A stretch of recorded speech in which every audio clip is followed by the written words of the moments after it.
অন্যের ঘরে আগুন লাগাতে ব্যস্ত ছিল ভারতের প্রধানমন্ত্রী নরেন্দ্র মোদী, কিন্তু নিজের ঘরে যে এত বড় ফাটল রয়েছে সেটা ভুলে গিয়েছিল।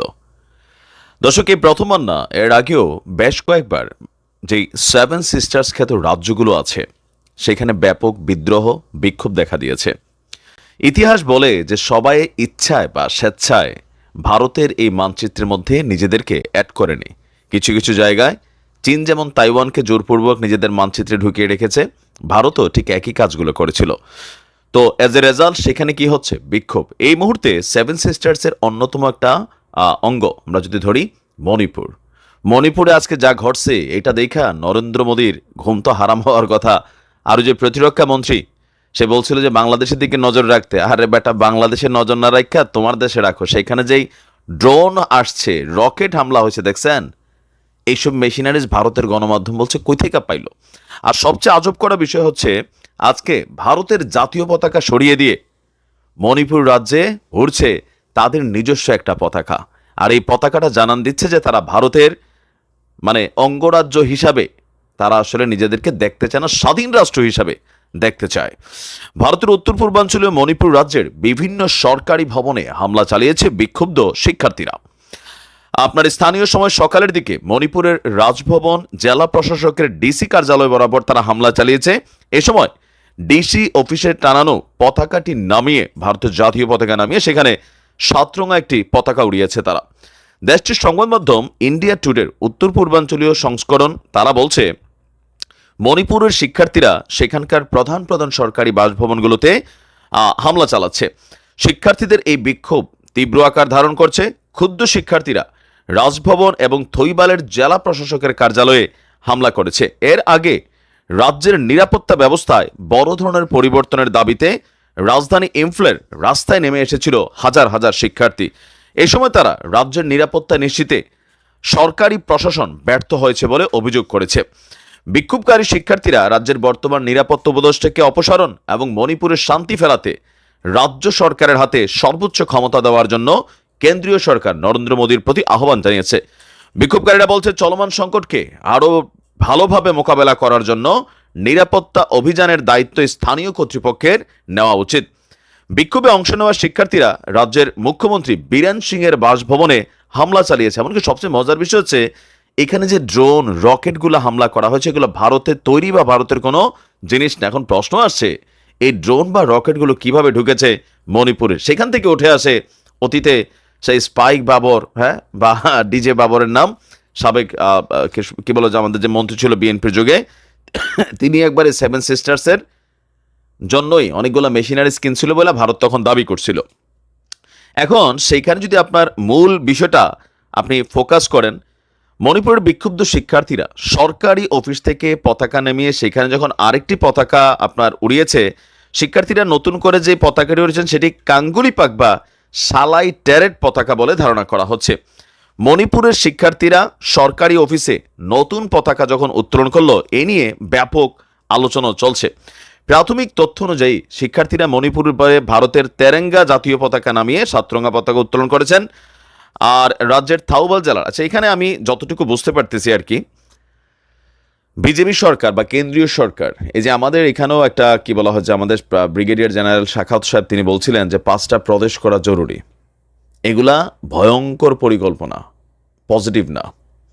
এই ধরেন মণিপুর রাজ্যে এখানে বিজেপি সরকার যেই পরিমাণ ইফেক্ট ক্রিয়েট করার চেষ্টা করছে, টোটাল পাওয়ারটা কেন্দ্রীয় সরকার হাতে নিয়ে রাখছে। জনগণের ভাষা বোঝে না, জনগণের ভাষা শোনে না। বিজেপির এই যে মুখ্যমন্ত্রী, বিজেপির লোকই কিন্তু তার বাসভবনে পোলাপেন হামলা চালাইছে, রকেট ড্রোন দিয়ে হামলা চালাইছে। কেন? এলাকার স্টেটের স্বার্থ না বুঝা ওই কেন্দ্রীয় সরকারের দাবেদারি চামচামি এগুলা করতে গিয়া আপনার মানুষের সাথে সরকার এবং জনগণকে আলাদা করে ফেলছে। রাজনীতি এবং জনগণদের মধ্যে দূরত্ব তৈরি হয়ে গেছে। এখন মুখ্যমন্ত্রী যে আছে বা তার দলটা যেটা, তারা শুধু বিজেপিকে সার্ভ করতেছে আর কিছুই না।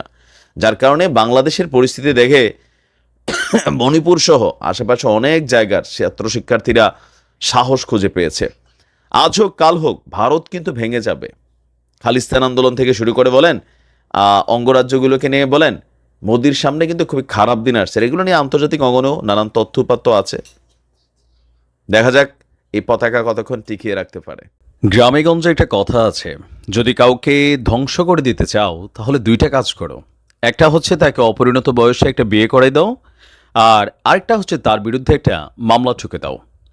গত 53 বছর বাংলাদেশে মামলার একটা ট্রেন্ড আছে, সেটা হচ্ছে কি যে যদি আপনি কারো নামে গিয়ে মামলা করেন, ফার্দার ইনভেস্টিগেশন ছাড়াই অনেক মানুষকে গ্রেপ্তার করা হয় শুধুমাত্র এজাহারে করা রিপোর্টের ভিত্তিতে। তবে বাংলাদেশে যে মামলার সংস্কৃতি চালু হয়েছে গত 53 বছর, পলিটিক্যালি একটা দল ক্ষমতা থেকে গেলে অন্য আরেকটা দল, প্রধানমন্ত্রী থেকে শুরু করে বিভিন্ন পর্যায়ে যারা থাকেন তাদেরকে কাউকে মাছ চুরি, তারপর হচ্ছে ধান চুরি, ডাব চুরি, অথবা ধরেন সিএনজি স্ট্যান্ডের সিএনজি ভাঙা, রিক্সা ভাঙা, তার উপরে হত্যা মামলা, মানে এরকম নানানভাবে পরিকল্পিত মামলাগুলো দেওয়া হয়। আর যেহেতু আমাদের বিচার বিভাগ এত বছর যাবৎ সুন্দরভাবে কাজ করতে পারেনি, তো হয় কি যে মামলাগুলো নিতে বাধ্য করা হয় বা এই মামলাগুলোতে সাজা হয়ে যায়। বাট এবার এই প্রথমবারের মতন একটা বিশাল সংস্কার ঘটেছে এই মামলার ক্ষেত্রে। আর আজকের দিনে এসে এই সংস্কারটা সবচেয়ে বেশি সুবিধাভোগী হবে বাংলাদেশ আওয়ামী লীগ। বিশেষ করে আওয়ামী লীগের নেতাকর্মীদের নামে গেল কয়েকদিন যাবৎ যে পরিমাণ মামলা হয়েছে সারা বাংলাদেশের বিভিন্ন জায়গায়, এই মামলাগুলো করার পর যারা আশা করছিলেন যে ভাই যে কোনো সময় আপনাকে গ্রেপ্তার করা হবে, তো আপনার জন্য সুসংবাদ, পাশাপাশি অদূর ভবিষ্যতেও বা আগেও যে মামলাগুলো বিএনপির নেতাকর্মীদের নামে হয়েছে, অপ্রয়োজনীয় অহেতুক মামলা, তাদের জন্য কিন্তু সুসংবাদ। মুদ্রা কথা, যারা অলরেডি বিভিন্ন ধরনের মামলা খেয়েছেন তাদের জন্য অনেকটা পজিটিভ নিউজ। তবে এখন যে মামলাগুলো হচ্ছে সেটার জন্য একটু বেশি পজিটিভ হচ্ছে। যেমন আমাদের আসিফ নজরুল ইসলাম স্যার, তিনি আপনার প্রধান উপদেষ্টার সাথে যে অন্তর্বর্তীকালীন সরকার, সেই সরকারের দায়িত্ব নেওয়ার পরে আইন মন্ত্রণালয়টির দায়িত্ব নিয়েছেন। আর আইন মন্ত্রণালয়টা হচ্ছে খুবই গুরুত্বপূর্ণ একটা সেক্টর, যেখান থেকে তিনি আপনারা বলছেন যে যত্রতত্র যে মামলা, ঢালাও যে মামলা, এ ব্যাপারে সরকারের পদক্ষেপ কি। তো তিনি বলছেন, আমরা অনুসন্ধান করতে গিয়ে দেখেছি মামলা নিতে বাধ্য করা হচ্ছে। যেহেতু আগের সরকারের সময়ে আদালত এবং পুলিশকে জনগণের প্রতিপক্ষ হিসেবে দাঁড় করানো হয়েছিল, ঘৃণার পাত্রে পরিণত করা হয়েছিল, সেহেতু চাপের মুখে আদালত অথবা পুলিশ তাদের নৈতিক মনোবল হারিয়ে ফেলেছিল। আর এখন তারা দাঁড়াতেও পারছে না। তো এখন ইচ্ছা না থাকলেও ঢালাও অভিযোগের মামলাগুলো তারা নিয়ে নিচ্ছে। সদিচ্ছা থাকার পরও আদালত প্রাঙ্গণে আক্রমণ ঠেকাতে পুলিশ ব্যর্থ হচ্ছে। আমরা এসব মোকাবেলার উপায় বের করার চেষ্টা করেছি, যেমন আদালত প্রাঙ্গণে হামলা ঠেকাতে কিছু গুরুত্বপূর্ণ ব্যক্তির মানে কি বলা হয় যে খুব ভোরে বা বিভিন্ন সময় নেওয়া হয়েছে। আচ্ছা, তো তিনি বলছেন মামলার ক্ষেত্রে একটি চিন্তা হলো এজাহার নেওয়ার আগে প্রাথমিক তদন্ত করা হবে। বুঝাতে পারছি, আপনি গেলেন মামলা করতে, আপনি এজাহার লিখলেন, তো এজাহারটারে ফাইনালি সরকারিভাবে নথিবদ্ধ করার আগে, এফআইআর করার আগে এটাকে তদন্ত করা হবে।